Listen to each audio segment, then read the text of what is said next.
once engaged to be married to a pastor back there in the university, in my final year in the university.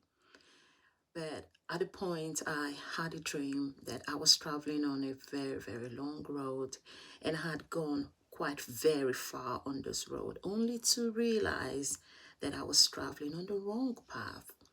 And then there was this decision I had to make. Should I turn back or should I just continue on the wrong path just because I had traveled for such a long time on that wrong path? And then I woke up while I was thinking about that in the dream. I didn't understand that it applied to the relationship I was in. And then after a while, I began to see some things that I did not like in the relationship. I sat down to talk to God and to talk to myself. And while I was talking to God, I remembered that dream. And my heart was telling me, Lord, that dream you had has to do with this relationship. I shared with a friend, and she told me that, see, I've been watching these things too. Are you going to put up with these things? I know we can change. I know God could help people to change, but I didn't want to rely on the possibility that he would change, that this guy would change.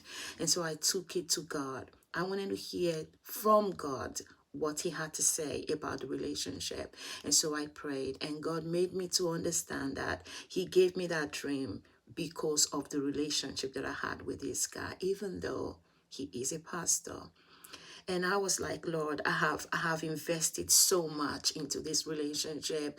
I have been introduced to his family. His mother has given me a pet name.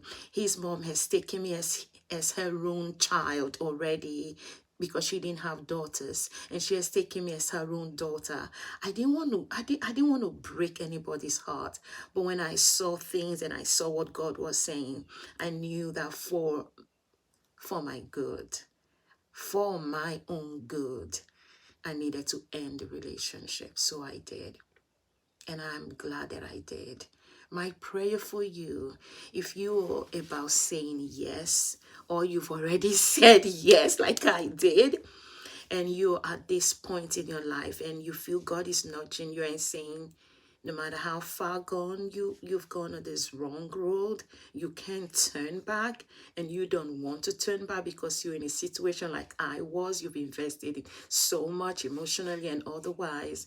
I just want to ask you to remember that you have a future, and there are some things you cannot turn back to repairing. Once you've put your foot into it, you can still make a U-turn.